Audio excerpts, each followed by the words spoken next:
ठीक है, चलिए ठीक है। तो यहाँ तक बात समझ में आ गई कि हम why stakeholder analysis and their engagement is important. यहाँ तक बात समझ में आ रही है किसी को?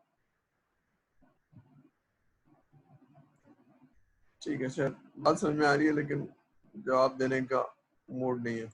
Yes sir. जी आ रही है, चलिए शुक्रिया आपका, आपने जवाब दिया। मैंने कहा शायद रोजा लग रहा है, लोगों को जवाब देने का मूड नहीं। ठीक है, चलिए तो अब ये है, this lecture is about handling people.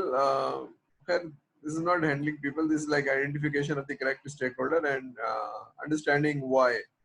ठीक है, तो हम थोड़ा सा बात करेंगे कि how to handle different personality. ये पूरा एक लेक्चर है, पूरे दिन में आप सीख सकते हैं कि डिफरेंट पर्सनैलिटीज क्या होती हैं और उनको कैसे हैंडल करना चाहिए किसी भी करियर में। लेकिन ये बीए और प्रोजेक्ट मैनेजर के सॉफ्टवेयर इंजीनियरिंग में बहुत इंपॉर्टेंट है, इसलिए कि सॉफ्टवेयर में लोगों से रिक्वायरमेंट लेना 80-85% आप यही काम कर रहे हैं ना, रिक्वायरमेंट लेना, डॉक्यूमेंट करना, फिर उसको डेवलपमेंट टीम को देना, फिर उस पर कंसेंसस बिल्ड करना, फिर उस पर मॉडलिंग करना, स्टीयरिंग कमेटी को पीपीटी बना के 15 मिनट में, आधे घंटे में एक्सप्लेन करना, मिडिल मैनेजमेंट से किसी और तरह से बात करना, और जो एंड यूजर है उसके साथ घंटों बैठना, रिक्वायरमेंट लेना, वेरीफाई करना, वैलिडेट करना, यूएटी उसके साथ करना। ये ह्यूमन इंटेंसिव एक्सरसाइज है, ह्यूमन इंटेंसिव और कम्युनिकेशन इंटेंसिव। तो ये समझने की जरूरत है कि ये एक बहुत इंपॉर्टेंट पार्ट है। ठीक है, अगर आप अच्छी तरह से हैंडल कर पाएंगे, खुश मिजाज होंगे, आपकी पर्सनैलिटी प्लीजिंग पर्सनैलिटी होगी, चेहरे पे मुस्कुराहट रहती होगी, फेक नहीं एक्चुअल मुस्कुराहट होती होगी, तो you will earn the support and collaboration of the people. Otherwise people reciprocate. एक आदमी है जिसे लोग चिढ़ेंगे, मिलना नहीं चाहेंगे, तो what kind of personality do you have? ठीक है, तो ये आपको समझना होगा। आपको मैं सिर्फ ये एम्फेसाइज कर रहा हूँ कि स्टेक होल्डर के बारे में पता होना चाहिए, उसके कंडक्ट और बिहेवियर के बारे में पता होना चाहिए। Then you have to have a strategy. इसी तरह से कोलैबोरेशन रन करने के लिए आपको कुछ समझना होगा उनके बारे में और कुछ सीखना होगा और उसी तरह से बिहेव करना होगा।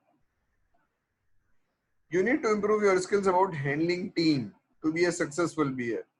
ठीक है, तब ये कैसे हैंडल करते हैं, ये थोड़ा सा हम, it's not part of this course, लेकिन मैं बस थोड़ा सा बता के ब्रीफली आगे जाऊंगा।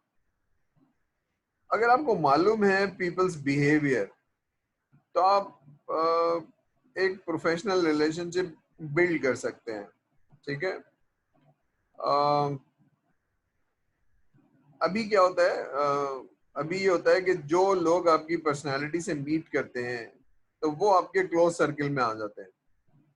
ठीक है, ये दोस्ती की हद तक तो ठीक है, यूनिवर्सिटी कॉलेज तक तो ठीक है, लेकिन जब प्रोफेशनल ऑर्गेनाइजेशन में आप जाते हैं तो ऐसे लोग होंगे जिनसे आपकी पर्सनालिटी मीट नहीं करती होगी, या जो आपका कैरेक्टरिस्टिक का बिहेवियर मीट नहीं करता होगा, लेकिन वो आपका बॉस होगा या आपका कलीग होगा, तो उससे प्रोफेशनल रिलेशनशिप कैसे रखेंगे ये अब आपको सीखना पड़ेगा। और अगर आप बीए हैं तो ये फिर आपकी जरूरत है। ठीक है, ठीक है, चलिए हम आगे चलते हैं। ठीक है, तो आप में से आई डोंट नो किसी ने डेल कार्नेगर को पढ़ा हुआ है? डेल कार्नेगर ये कहता है कि जो लोग आपको पसंद, जिन जिन लोगों को आप पसंद नहीं करते वो किसी के दोस्त तो होंगे, तो अगर आप उन जैसे बन जाएंगे तो आप भी उन जैसे दोस्त होंगे। तो ये एक समरी है, उसकी पूरी किताब है उस पर, डेल कार्नेगर की। ठीक है, कि दोस्त कैसे बना जाते हैं, उसमें मुझे टाइटल याद नहीं आ रहा, लेकिन मैं देख लूंगा। ऑथर का नाम है डेल कार्नेगर। ठीक है, तो बीए को क्या पता होना चाहिए? बीए को पता होना चाहिए कि डिफरेंट पर्सनालिटीज होंगे, डिफरेंट काइंड ऑफ पीपल होंगे, जिनका बिहेवियर और कंडक्ट अलग होगा। ठीक है, और इन्हीं के साथ आपने काम करना है। ठीक है, तो मैं बस एग्जांपल देता हूँ कि आई हैड 2 बीएस। एक बीए की नॉलेज बैंकिंग की बहुत अच्छी थी, he was like very knowledgeable person in banking, लेकिन उसकी पीपल हैंडलिंग वीक थी। मतलब वो थोड़ा सा, क्योंकि उसकी बिजनेस की नॉलेज अच्छी थी, वो बस क्योंकि मेरी नॉलेज अच्छी है तो बस लोग मेरी माने, इस प्रॉब्लम की वजह से वो थोड़ा सा मिसबिहेव करता था लोगों से। लेकिन एक आदमी था, एक बीए था, जिसकी रिलेटिवली नॉलेज उससे कम थी, बहुत ऑब्वियस था कि इसकी नॉलेज जैसी नहीं है, लेकिन उसकी एक क्वालिटी थी कि वो किसी भी कस्टमर के पास जाके दोस्ती कर लेता था, रिक्वायरमेंट ले आता था और ये सब कर लेता था। तो आपके ख्याल में कौन सा बीए मेरे लिए एसेट था जिसको मैं चाहता था ये छोड़ के ना जाए? कोई सोच के बताएगा कि ऐसा कौन है जो मेरे लिए एसेट होगा मेरी ऑर्गेनाइजेशन के लिए? लोग सुन रहे हैं मेरी बात या नहीं सुन रहे हैं, बस अटेंडेंस के इंतजार में? So anybody who is the asset for the organisation? Anybody कोई जवाब देना चाहेगा क्लास में से? चलिए, कोई जवाब नहीं देना चाहेगा। चलिए फिर हम आगे चलते हैं। ठीक है, if you can predict behaviours, तो क्या होगा?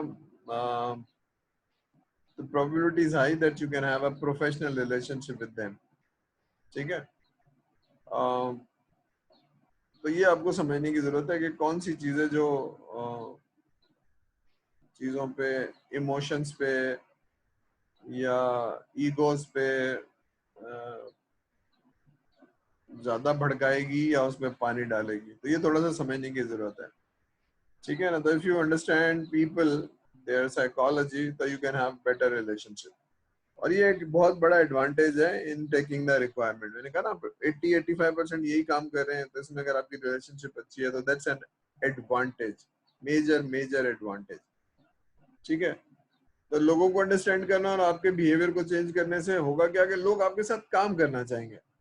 ठीक है, वरना ये है कि मजबूरी है, बस नौकरी करनी है, आपके साथ काम करना है सुबह से शाम, उसके बाद आपकी शक्ल ही नहीं देखना चाहते। व्हाट काइंड ऑफ, अब ये सारी चीजें आपको सीखने की जरूरत है।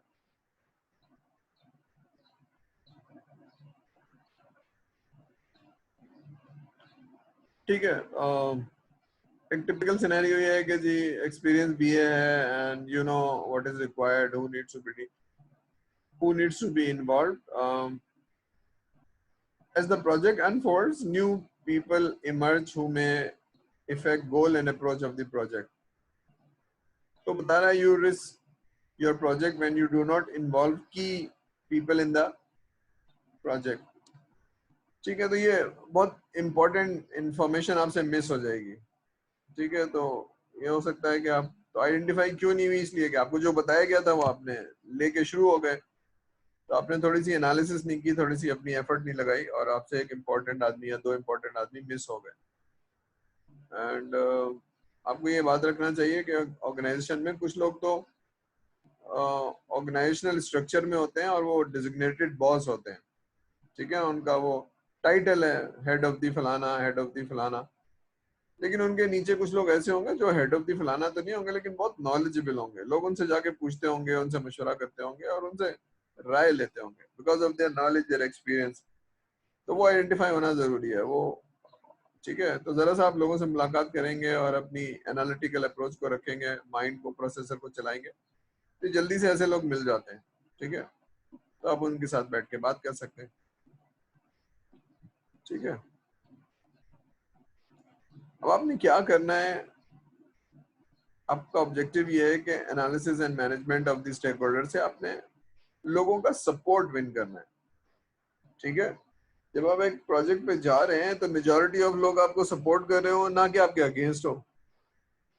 तो अगर आपकी स्टेक होल्डर मैनेजमेंट अच्छी नहीं है, पीपल हैंडलिंग अच्छी नहीं है, तो बहुत मुमकिन है कि सपोर्ट करने के बजाय लोग आपके न्यूट्रल हों और थोड़ी देर में आपके अगेंस्ट हो जाएं। ठीक है, जैसे जैसे आप बढ़े आगे, तो लोगों की कोशिश हो कि आपको फेल कर दें because of your, they don't like you.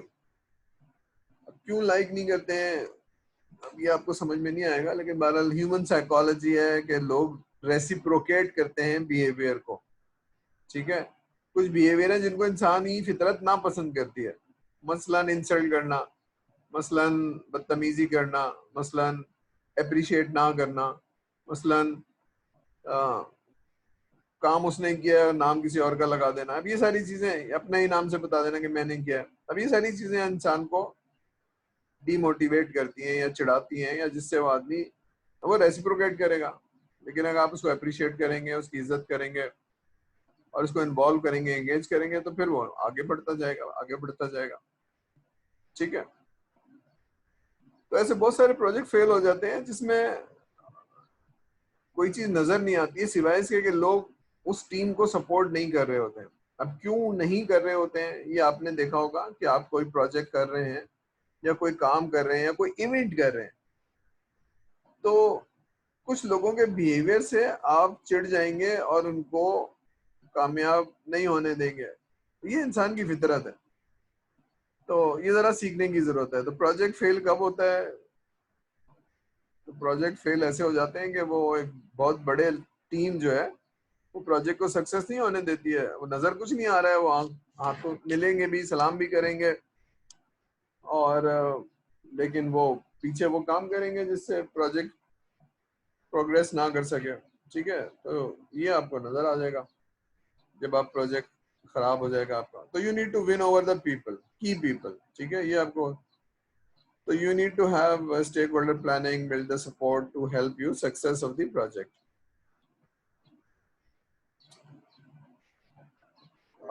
You can use the opinion of the most powerful stakeholder to shape up your project at a ready stage. Win right resource. ठीक है, अब ये होगा क्या? अच्छा, पावरफुल स्टेक होल्डर कौन है और मुझे उनका कैसा सपोर्ट चाहिए?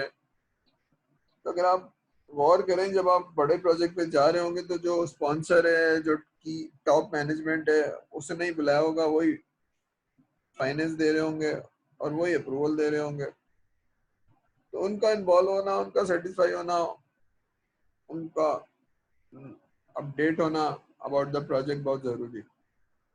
लेकिन वो कब आपकी साइड पे खड़े होंगे, जरा इसको होल्ड करते हैं, फिर मैं बताता हूँ कि कब आपकी साइड पे खड़े होंगे। जब उनको क्या चीज मालूम हो जाएगी और क्या चीज वो करने लगेंगे।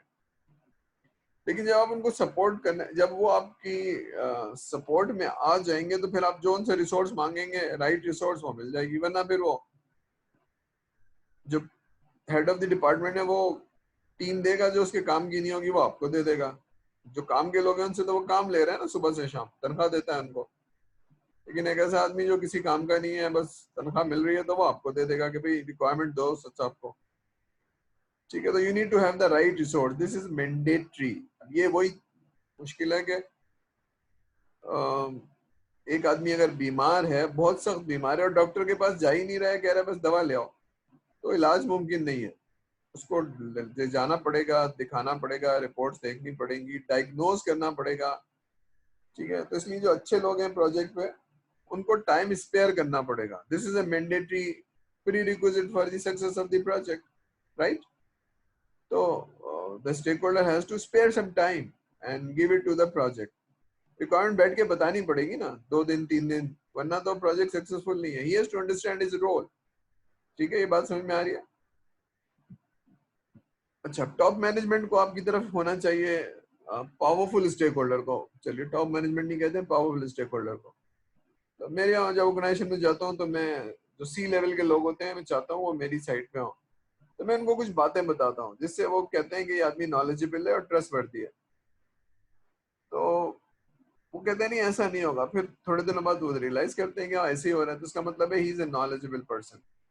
मसलन मैं उनको क्या बताता हूँ, मैं उनको ये बताता हूँ कि जो आपका प्रोसेस यहाँ पर है जहाँ बैठे हुए हैं और बाकी सिटीज में, ये प्रोसेस शायद सिमिलर नहीं होगा। वो क्या कहेगा, नहीं हम एक ऑर्गेनाइजेशन है, हमारा प्रोसेस सेम होगा। अब मैं क्योंकि इतने सॉफ्टवेयर बना चुका हूँ, मैं ओवर पाकिस्तान ट्रेवल कर चुका हूँ, मुझे मालूम है कि भाई ये हेड ऑफिस में जो सीईओ बैठा हुआ है इसको शायद पता नहीं होता, क्योंकि अलग अलग तरीके होते हैं। बड़े बैंक्स में ऐसा होता है कि कुछ चीजें ऐसी होती हैं जो हाउस बिल्डिंग फाइनेंस में हमने सॉफ्टवेयर बनाया तो पता चला लाहौर में किसी और तरह से काम होता है, पिंडी में किसी और तरह से होता है, और कराची में बिल्कुल मुख्तलिफ होता है। तो मैंने उनको बताया कि भाई ऐसे होता है, नॉर्मली मेरी नॉलेज ये कहती है कि जी प्रोसेसेस आर नॉट सेम। ठीक है, आप सॉफ्टवेयर बना रहे हैं तो प्रोसेस यूनिफाइड होना चाहिए, सेम होना चाहिए। कहता नहीं ऐसा नहीं है। मैं कहता हूँ मंगवा के देख लीजिए। फिर मैं उनको कहता हूँ कि जब आप सॉफ्टवेयर बनाएंगे तो जो लोगों को प्रॉब्लम है वो बैठ के मुझे समझाएंगे प्रॉब्लम, तभी मैं उनका प्रॉब्लम सॉल्व कर पाऊंगा। वो कहते हैं हाँ बात ठीक है। मैं कहता हूँ लेकिन जिसको प्रॉब्लम है ना वो बैठ के मुझे बताएगा नहीं, वो कोई ऐसे आदमी को भेजेगा जिसको पता ही नहीं है प्रॉब्लम क्या, क्योंकि वो सुबह से शाम काम करता है, तनख्वाह लेता है। कहते नहीं ऐसे भी नहीं होगा, लेकिन वो ऐसे ही होता है।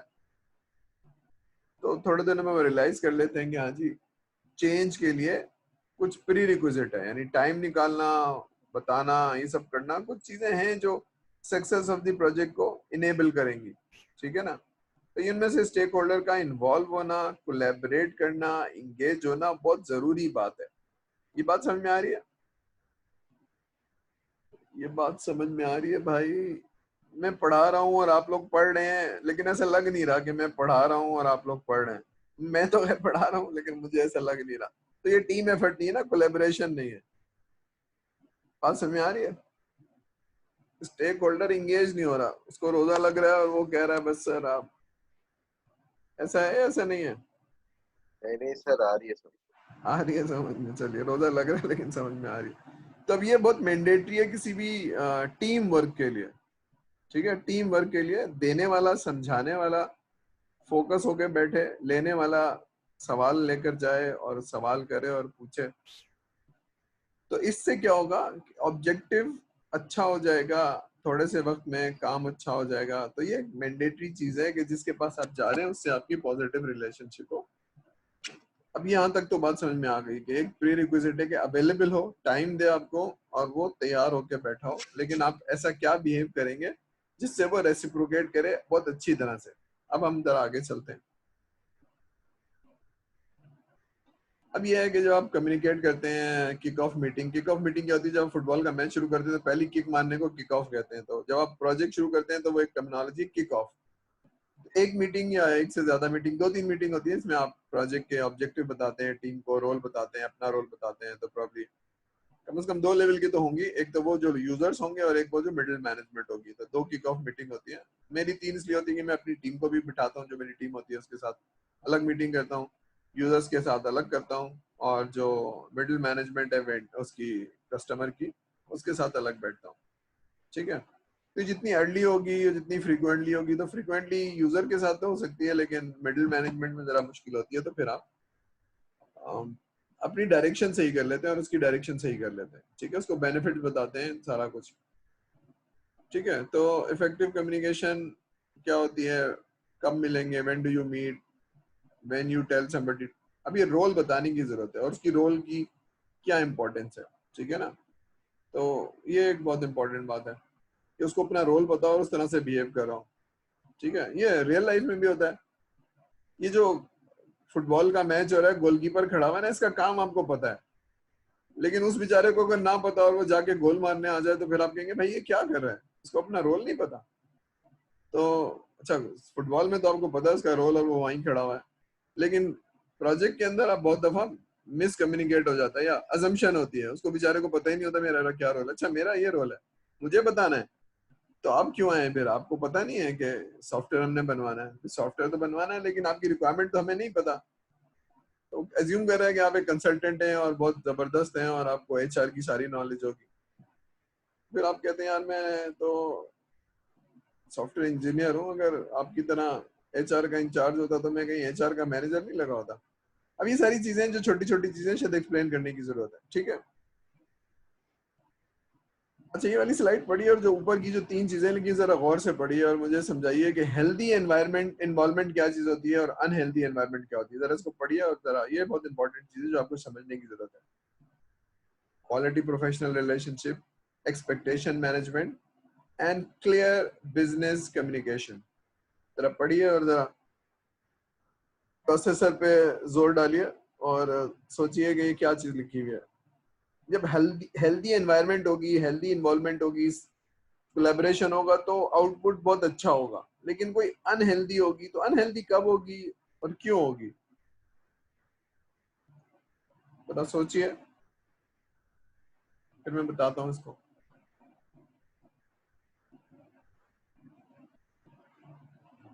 ठीक है, अब एक जरा सिनेरियो समझते हैं कि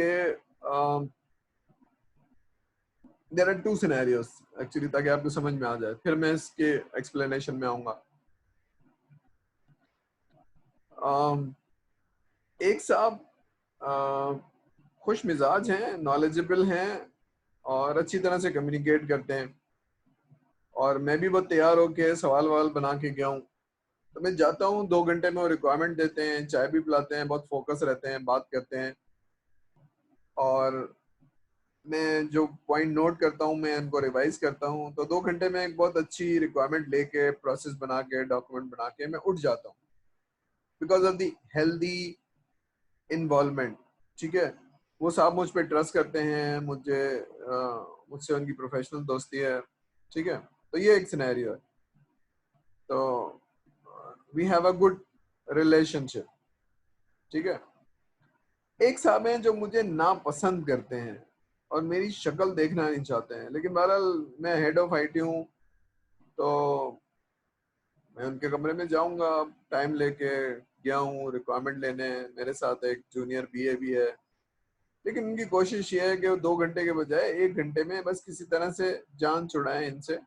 असद साहब से बताइए क्या, तो वो सवाल पूछेंगे, मैं कुछ बताऊंगा उनको, वो आगे से जवाब देंगे, फिर चुप हो जाएंगे। तो अब ये एक रिलेशनशिप है विच इज नॉट हेल्दी। तो he is doing something which he is not intend to, तो उसमें वो बहुत अच्छी रिक्वायरमेंट नहीं ले पाऊंगा। मैं मजबूर करूंगा और वो मजबूर नहीं होंगे, क्योंकि वो हेड ऑफ द फलाना है और उम्र में भी मुझसे बहुत बड़े हैं। और ठीक है, तो ये सारी चीजें बहुत इम्पैक्ट करेंगी आपकी रिक्वायरमेंट को। आप समझ रहे हैं ना कि वो रिक्वायरमेंट अच्छी नहीं होगी, वो कंप्लीट नहीं होगी। तो अच्छा, उन्होंने ये बताया नहीं, उन्होंने ये तो नहीं बताया, उनको तो बताना चाहिए था। अभी सीओ कह रहे हैं कि उनको तो बताना चाहिए था, आपने पूछा नहीं। मैंने कहा भाई मैं कैसे पूछूं, मैं फाइनेंस का आदमी थोड़ी हूं। तो अब ये सारी चीजें जिसमें से वो इनकम्प्लीट हो गई या डिस्टोर्टेड हो गई, अब ये सब समझ रहे हैं ना आप। ये अब आप इसको पॉलिटिक्स समझ लें, जो भी समझ लें, लेकिन बहरहाल द पॉइंट इज के since we don't enjoy the good relationship, we can not have a right complete non consistent requirement. ठीक है, तो प्रोफेशनल रिलेशनशिप हेल्दी और ट्रस्टवर्दी कब होगी? जब मैं ट्रस्टवर्दी होऊंगा, मैं ट्रस्टवर्दी होऊंगा, मेरी पर्सनैलिटी उनको मालूम है कि ये साहब ऐसा नहीं करते होंगे, ठीक है, सच बोलते होंगे, झूठ नहीं बोलते होंगे, तब ट्रस्ट आएगा। ठीक है, तो अल्लाह का कानून ऐसे ही है, जब आप सच बोलेंगे तो ट्रस्ट आ जाएगा, सच नहीं बोलेंगे तो मिसट्रस्ट आ जाएगा। जब आपस में दोस्तों में मिसट्रस्ट हो ना, तो इसका मतलब है कि सच नहीं है दरमियान में। ये अल्लाह का कानून है। तो क्वालिटी रिलेशनशिप। फिर एक्सपेक्टेशन मैनेजमेंट। एक्सपेक्टेशन मैनेजमेंट क्या है कि हो सकता है उसको पता ना हो, ठीक है, उसकी एक्सपेक्टेशन कुछ और हो, तो फिर आप उसे सवाल करेंगे और उसको करेक्ट करेंगे। तो ये बहुत जरूरी है एक्सपेक्टेशन मैनेज करना। क्या होगा, कब तक होगा, कैसे होगा। ठीक है, जब आप कस्टमर के पास जाते हैं तो कहते हैं आप 6 महीने में सॉफ्टवेयर मिल जाएगा, तो आप कहते हैं नहीं, 6 महीने में नहीं मिलेगा, 2 साल लगेंगे। तो फिर वो कहते हैं अच्छा 2 साल में जो आप सॉफ्टवेयर देंगे वो 50 साल तक तो चलेगा। फिर आप कहते हैं नहीं। तो कहता है यार इतने सारे पैसे मैं दे रहा हूँ, 50 साल तक नहीं चलेगा, हमारा घर तो चलता है और गाड़ी भी 10 साल चलती है। तो मैं कहता हूँ सॉफ्टवेयर बहुत जल्दी जल्दी ऑब्सोलीट होता है। और क्यों होता है फिर ये भी समझाता हूँ। तो देर आर थिंग्स जो कि समझने की जरूरत है। ठीक है, तो इसी तरह से कहता है कि अपनी टीम बढ़ा के जल्दी नहीं कर सकते आप, और अपनी टीम दुगनी कर दें और 6 महीने में दे दें जो साल में देना है आपने। अब ये भी पॉसिबल नहीं है, क्योंकि ये सिविल इंजीनियरिंग वाला कॉन्सेप्ट थोड़ी है, ये तो एक नेचुरल पेस पे चलेगा। तो ये सारी चीजें शायद एक्सप्लेन करने की जरूरत है एज ए सॉफ्टवेयर इंजीनियर। उसकी एक्सपेक्टेशन को राइट करना होता है, करेक्ट करना होता है, एक्सप्लेन करना होता है। ठीक है, क्या होगा और क्या नहीं होगा, किस टाइम में हो सकता है और किस टाइम में नहीं हो सकता, और जो आप सोच रहे हैं वो वैसे नहीं हो सकता। नहीं यार, हमने तो सुना है कि जो आईटी में हर कुछ हो सकता है। हाँ, अगर ऐसा हो सकता तो हमको नौकरी की क्या जरूरत थी, हम आईटी हैं और अल्लाह ताला अच्छा, मैं ये अजान हो रही है, मैं थोड़ी देर के लिए इसको रोक लूं। Just just holding for 2 minutes. Recording resume कर दूं? चलिए इसको हम खत्म कर लेते हैं और फिर हम आगे चलते हैं। सही है, चलिए। अच्छा, एक चीज है जो सारे स्टूडेंट्स के साथ कुछ लोग तो सवाल कर रहे हैं अपने FIPP के बारे में और रिक्वायरमेंट इंजीनियरिंग के बारे में, और which is a good sign. सवाल का मतलब है कि हम सोच रहे हैं। तो सवाल स्टूपिड नहीं होता है यार, लेकिन जब आपका दिमाग चलना शुरू होता है तो फिर सवाल तो आएंगे और आप पूछेंगे, और टीचर की रिस्पॉन्सिबिलिटी है इसको एक्सप्लेन करना। तो that is a learning process. तजस्सुस नहीं है, सवाल नहीं है, क्यूरी नहीं है, तो फिर लर्निंग नहीं हो रही है ना। फिर तो रटना हो रहा है, मतलब कुछ सिखाया जा रहा है जो पेपर। तो probably you need to understand learning का जो प्रोसेस है ना, वो जब तक इंसान जिंदा है उसके साथ चलेगा। तो अगर वो प्रोसेस इनबिल्ट नहीं है तो वो प्रॉब्ली उसको लर्निंग में प्रॉब्लम होगी, क्योंकि ये तो सफर खत्म होने वाला है ना, क्लासरूम, टीचर, और तो अगर ये खत्म होने वाला है तो फिर तो आपकी लर्निंग बहुत स्लो हो जाएगी पास होने के बाद। ठीक है, तो लर्निंग प्रोसेस ये होता है कि जहन में सवाल होता है और फिर उसको ढूंढता है वो, या तो टीचर से या किताब से या वीडियो से। लेकिन अगर वो ढूंढता नहीं है तो फिर तो लर्निंग नहीं हो रही है, कुछ जबरदस्ती कुछ उसको सिखाया जा रहा है जो कि विच इज नॉट इंजॉइंग। तो जरा दिमाग को चलाना शुरू करिए, जो मैं कहता हूँ प्रोसेसर को ऑन करिए। तो हमें अल्लाह ताला ने बहुत अच्छा सा प्रोसेसर दिया हुआ है, लेकिन वो हम उसको इस्तेमाल कम करते हैं। ठीक है, तो अक्सर स्टूडेंट ऐसे होते हैं जो फ्रेश लेके जाएंगे अल्लाह के पास कि भाई मैं तो देखिए बिल्कुल ताज़ा लेकर आया हूँ, उसको इस्तेमाल ही नहीं किया मैंने। तो डोंट डू दैट। ठीक है ना, अल्लाह मियाँ ने दिया है, अल्लाह ताला ने आपको एक अच्छी रिसोर्स दी है, दिमाग, सेहत, वक्त, ये 3 रिसोर्स दिए हैं, बहुत जबरदस्त सी नेमतें हैं जिनके बारे में सवाल होगा। ठीक है, तो हम जरा इनको इस्तेमाल करते हैं और हम समझते हैं कि भाई एक हेल्दी एनवायरनमेंट में जा रहे हैं और कस्टमर को इन्वॉल्व कर रहे हैं। तो हमने 2 चीजें पढ़ ली, प्रोफेशनल रिलेशनशिप होनी चाहिए, एक्सपेक्टेशन मैनेजमेंट होनी चाहिए, और क्लियर कम्युनिकेशन होनी चाहिए। अभी हम बहुत सुनते हैं क्लियर या इफेक्टिव कम्युनिकेशन, लेकिन हमारी समझ में नहीं आता ये होती क्या भला है, और हम ये अज्यूम करते हैं कि हमारी कम्युनिकेशन बहुत अच्छी है। लेकिन दूसरा कहता है तुम्हें तो तुम्हारी कम्युनिकेशन अच्छी नहीं है या वीक है। तो what is effective communication? Effective communication है कि मैं हवा से खमसा को इस्तेमाल करूं, कान को, दिमाग को, आंखों को इस्तेमाल करूं, जुबान को जरा कम करूं। तो इनसे इनपुट लूं, इनको प्रोसेस करूं। ठीक है, तो कुछ लोग होते हैं जो अपने इन इंस्ट्रूमेंट्स को ट्रेन कर लेते हैं, कुछ होते हैं जो इंस्ट्रूमेंट को ट्रेन नहीं करते हैं, वो बस वो ऑटो पायलट पे चल रहे होते हैं बस। ठीक है, तो ये सीखने की जरूरत है कि how do you communicate. Effective communication का मतलब है आप मैसेज कन्वे कर पा रहे हैं और उसकी बात समझ रहे हैं। लेकिन अगर ऐसा नहीं हो रहा है तो आपकी कम्युनिकेशन इफेक्टिव नहीं है। ठीक है, ऐसा बहुत होगा कि लोग 15 मिनट लेक्चर देंगे, फिर आप पूछेंगे इसकी समरी क्या है, तो वो खुद भी सोचने लगेगा कि हाँ इसकी समरी क्या है। तो सोशल गैदरिंग में ऐसा बहुत होता है, कुछ लोग कुछ कह रहे होते हैं लेकिन उनको खुद नहीं पता होता इसका क्या मतलब है। तो that's a very bad exercise. You should be very clear. ठीक है, तो पे अटेंशन, लिसन। अगर पे अटेंशन नहीं करें तो आप उसको रोक देंगे, भाई ठहर जाओ, रुक जाओ, अभी मैं किसी और चीज में एंगेज हूँ, मैं कुछ और सोच रहा हूँ। ठीक है, which is quite possible. Multitasking नहीं होती है। ठीक है, मल्टीटास्किंग नहीं होती है। रिसर्च ये कहती है कि जब आपका माइंड किसी चीज पे फोकस करता है तो उसकी रेज बहुत स्ट्रांग होती है, लेकिन आपको 1-2 चीजें दे दी जाए तो आपकी रेज जो है ना बहुत डाइल्यूट हो जाती है, समझना मुमकिन नहीं है आपके लिए। ठीक है, तो क्लियर बिजनेस कम्युनिकेशन का मतलब है आप जिस आदमी को बात कह रहे हैं उसकी बात आप समझ सकें और आपकी बात वो समझ सके। That is the bottom line. अब ये कब होगा, इस पे पूरा एक लेक्चर है इफेक्टिव कम्युनिकेशन पे, कभी हम बात करेंगे। ठीक है, तो यहाँ मैं सिर्फ ट्रेलर दिखा रहा हूँ, आपको बता रहा हूँ कि these are the important things. अब स्टेक होल्डर मैनेज कैसे होगा, हम जरा ये देखते हैं स्टेक होल्डर मैनेज कैसे होगा। इसमें 4 बुलेट आइटम है जो आपको देखने की जरूरत है, सॉरी 3 है। ठीक है, पहले तो करेक्ट स्टेक होल्डर को आप आइडेंटिफाई कर लें। और अच्छा, ये बस आपको बता दूं कि ये 40 मिनट के बाद ब्रेक नहीं होगा, बिकॉज मैंने $15 खर्च कर लिए हैं, तो ये इट्स अ पेड वर्जन, तो इसको हम आराम से चला सकते हैं। ये इसलिए बार बार हमें लॉग इन नहीं होना। ठीक है, तो दिस इज फॉर 1 मंथ। तो आइडेंटिफाई द स्टेक होल्डर, कौन से लोग हैं, तो आप हेल्प लेते हैं ऑर्गेनाइजेशनल चार्ट से, लेकिन कुछ तरीके ऐसे हैं जो आप ऑर्गेनाइजेशनल चार्ट से नहीं चलते हैं और आप इनफॉर्मल तरीके से जज करने की कोशिश करते हैं लोगों को। तो मैं बताऊंगा कि कैसे करते हैं। फिर लोगों की पर्सनैलिटी देखते हैं और उनकी स्पेशल रिक्वायरमेंट्स देखते हैं, और फिर उनको एनालाइज करते हैं, उनकी पर्सनैलिटीज को, एक्सपेक्टेशंस को, उनकी ईगोज को, इनकी इमोशंस को, ये सारी चीजें आप एनालाइज करते हैं। ये करने के बाद फिर आप जो तीसरा काम है वो एक प्लान बनाते हैं, कैसे एंगेज करूंगा, स्ट्रेटेजी बनाते हैं और कैसे कोलैबोरेट करूंगा।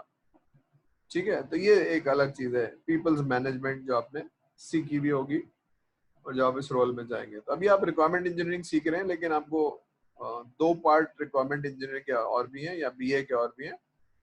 डोमेन की नॉलेज अच्छी होनी चाहिए और आपको पीपल्स मैनेजमेंट आनी चाहिए। ये एक काम है जो आपको सीखना पड़ेगा। अच्छा, टेक्नोलॉजी के लोगों की नॉर्मल पीपल्स मैनेजमेंट वीक होती है नॉर्मली, ठीक है। अब ये एक प्रोजेक्ट स्टेक होल्डर मैनेजमेंट का एक प्लान है, तो देख लीजिए, स्टेक होल्डर को आइडेंटिफाई करना, पढ़ लीजिए फिर मैं।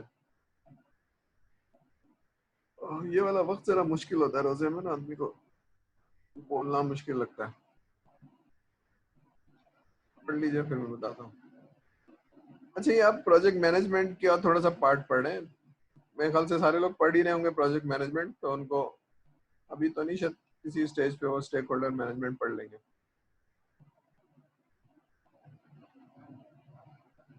ठीक है ना, तो पहला आइटम क्या है कि जब आप प्रोजेक्ट लेके आए हैं तो उस ऑर्गेनाइजेशन में जाएंगे और फिर आप देखेंगे कि भाई कौन सा मॉड्यूल मुझे दिया गया या कौन सी जिम्मेदारी दी गई है। तो ऑर्गेनाइजेशन चार्ट में उन लोगों को आइडेंटिफाई करेंगे और उनसे मिलेंगे। कुछ लोग आपको मिलवा भी देंगे, तो वो नॉर्मली एचओडी से मिलवा देंगे और लोगों से मिलवा देंगे, लेकिन आपको मालूम होना चाहिए कि और कौन आदमी है जो, ठीक है। तो इसमें आपको रिलेशनशिप मैनेज करना आना चाहिए, ठीक है। फिर आप क्या करेंगे, फिर उन लोगों की पर्सनैलिटीज को, कंडक्ट को, बिहेवियर को आइडेंटिफाई करेंगे, ठीक है। तो यहाँ क्या देखेंगे आप यहाँ देखेंगे पहली चीज कि वो आदमी तीन चीजें देखेंगे, नॉलेजेबल है कि नहीं है, और कम्युनिकेट कर सकता है, एक्सप्रेस कर सकता है नहीं है, ठीक है।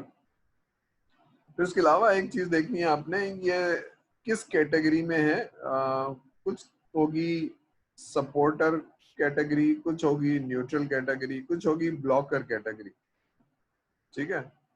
तो सपोर्टर थोड़े से होंगे, ब्लॉकर थोड़े से होंगे, और जो न्यूट्रल होंगे वो बहुत सारे होंगे, ठीक है। ये नॉर्मल सिनेरियो है, ठीक है। तो आपको आइडेंटिफाई करना होगा ताकि आपको नेक्स्ट, अगर एक साल आपने 6 महीने उस ऑर्गेनाइजेशन में काम करना है तो आपको ये समझना होगा। अच्छा, ये बहुत इंपॉर्टेंट काम इसलिए है कि अगर आपने पर्सनैलिटी को नहीं समझा तो आपका प्रोजेक्ट जो है ना वो फेलियर की तरफ चला जाता है, ठीक है। और बहुत लड़ाई झगड़े होते हैं, तुमने तो ये कहा था, मैंने तो ये नहीं कहा था, मैं तो ये समझा था, तुम तो ये नहीं समझे थे, ठीक है। अभी हम एक प्रोजेक्ट से गुजर रहे हैं जिसमें हम अच्छे खासे अमाउंट हमारी जो है वो रुक गई है, ठीक है। अब वो क्यों रुक गई है, क्योंकि हमारी एक्सपेक्टेशन किसी हिसाब से थी, वो शायद उस तरह से हम नहीं समझे थे या वो नहीं समझे थे, बहरहाल तो झगड़े शुरू हो गए। तो we could not, sometimes you underestimate somebody, ठीक है। कि कोई एक चीज है उसकी जो जो बाकी सब बिल्कुल सही है, फर्स्ट क्लास है, लेकिन बहरहाल समथिंग इज, तो ये थोड़ा सा आपको जज करना होगा, ठीक है। वरना प्रोजेक्ट, फिर आप स्ट्रेटेजीज बनाते हैं उनको एंगेज करने की, ठीक है। ये दो पार्ट हो गए। अब आप तीसरा चौथा क्या है कि अब आप प्रोजेक्ट शुरू करेंगे और लोगों को इंगेज करेंगे, उनकी नीड्स को, ईगोज को सेटिस्फाई करेंगे, नीड्स को और ईगोज को भी, ठीक है। तो दोनों चीजें आपने करनी होंगी, इमोशंस, ईगोज, ये भी इंसान का फितरत है ना, उसके साथ ही चलता है। आप किस तरह से काम कहते हैं, यू आर ए बॉस, तो आप प्यार से, शफकत से बात करते हैं या आप इंसल्टिंग तरीके से बात करते हैं, तो ये दूसरा आदमी उसको रेस्प्रोकेट करेगा, ठीक है। नंबर, फिर कंट्रोल करेंगे। जब आप एग्जीक्यूट करेंगे तो फिर आपको कुछ लर्निंग भी होगी, कुछ चीजें आप करेक्ट भी होंगे जिनके बारे में आप गलत समझ रहे थे, आप कुछ और आइडेंटिफाई होगा ओवर द टाइम, तो फिर आप अपने प्लान को करेक्ट करेंगे, ठीक है। यहाँ तक बात समझ में आ रही है? तो हम थोड़ा सा आगे चलते हैं, ठीक है। तो identify the stakeholder, identify stakeholder कैसे करेंगे, जरा पढ़ लीजिए स्टेक होल्डर क्या होता है फिर। अच्छा, खास तौर पे जो लोग मुझसे पूछ रहे थे स्टेक होल्डर क्या होता है, जरा पढ़ लीजिए स्टेक होल्डर क्या होता है भाई। कुछ लोग मुझसे अलग से पूछ रहे थे।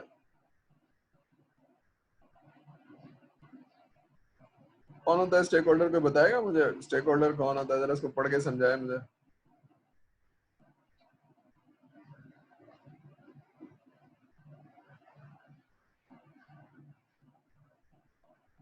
सर सर वो कोई बंदा सर जिसका प्रोजेक्ट में कोई एजेंडा या इंटरेस्ट हो सर, जिसको इंटरेस्ट हो बेसिकली सर प्रोजेक्ट में, हाँ इससे सर उसके आउटकम को उससे कोई फायदा मिल रहा हो सर।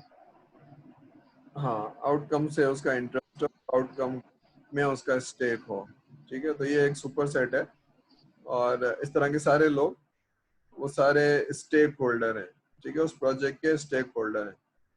वो प्रोजेक्ट की कैटेगरीज हैं, सॉरी स्टेक होल्डर्स की, कि स्पॉन्सर भी हो सकता है, यूजर भी हो सकता है, डेवलपमेंट टीम भी हो सकती है, रेगुलेशन भी हो सकती है, और कस्टमर भी हो सकता है। ये सारे उसके स्टेक होल्डर के कैटेगरीज हैं। ठीक है, तो यही है। तो मुझसे अभी सवाल किया गया था किसी ने, तो मैं इसलिए कह रहा हूँ कि इसको जरा समझिए। ये प्रोजेक्ट के अंदर भी आपको, अच्छा ये बहुत मुश्किल चीजें नहीं है, लेकिन आप ध्यान देंगे तो समझ में आएगी, ध्यान नहीं देंगे तो फिर आपको टर्मिनोलॉजी समझ में नहीं आती है, फिर वो FIP का जो प्रपोजल है वो देना मुश्किल हो गया, समझ नहीं आ रही है, बस करके देना है सर को, 2 तारीख तक देना है। तो इसको थोड़ा सा चेंज करिए। अब आपका जो ना 1 साल रह गया, 1 साल से बहुत थोड़ा सा रह गया। Very soon you will be graduating, और फिर आप इंडस्ट्री में जाएंगे तो फिर वहाँ जब मार पड़ेगी तो फिर आप सीधे हो जाएंगे, तो अभी सीधे हो जाइए। तो फोकस करिए लर्निंग पे, ज्यादा मुश्किल नहीं है। स्टेक होल्डर क्या होता है, सवाल जहन में आना चाहिए, तो सर से पूछूं, नहीं तो इंटरनेट से पूछूं, नहीं तो किताब से पूछूं, कोई तो जवाब देगा मुझे। ठीक है, और कहीं कंफ्यूजन है तो फिर किसी और से पूछ लो। स्टेक होल्डर कौन होता है, तो FIP में स्टेक होल्डर की समरी लिखनी है और यूजर की समरी लिखनी है, उसमें कंफ्यूजन नहीं होना चाहिए। तो आइडेंटिफाई द स्टेक होल्डर। तो every project start with the process, you begin to uncover the project stakeholder. कौन लोग हैं, कौन यूज करेंगे, कौन हमें रिक्वायरमेंट देंगे और कौन अप्रूव करेंगे। ठीक है, तो find out who will contribute to the project. ठीक है, कोलैबोरेशन, कंट्रीब्यूशन, मैनेजमेंट, ये सारी चीजें आपको समझ में आनी चाहिए कि लोग कब जान मारेंगे जीतने के लिए और कब है बस गोइंग थ्रू द मोशन। ठीक है, तो कौन सी टीम जान मारेगी, जो कोलैबोरेटिव होगी, मेहनत करेगी, जीतने की कोशिश करेगी, और कोई कहेगी कि बस इनका काम है ये जाने, तो that is not a collaboration. ठीक है, ठीक है। Think of an entire business process for contributors. तो जो जो लोग उस प्रोसेस में शामिल हैं, अगर वो बहुत अच्छी तरह से इन्वॉल्व हैं, तो वो एक जुमला है कि सर मैं तो हूँ, काम करना चाहता हूँ, लेकिन आगे वाला काम नहीं करना चाहता, तब मैं क्या करूँ। ये बेबसी तो बहुत दिखने को मिलती है। तो किसी वजह से वो आपके साथ काम करने को नहीं तैयार है, तो वो क्या चीज है वो जरा आइडेंटिफाई कर लें। ठीक है, तो आपने आइडेंटिफाई करना है, टीम बनानी है, लोगों को आइडेंटिफाई करना है, और पोटेंशियल स्टेक होल्डर्स को देख लेना है, उनकी पर्सनैलिटीज को देख लेना है। ये थोड़ी सी गाइडलाइन है कि आइडेंटिफाई करते वक्त ये 3 कैटेगरीज हैं जिनको आपने देखना है, और क्या चीज जो जज करनी है और क्या चीज नोट करनी है। पढ़ लीजिए, फिर मैं समझाता हूँ।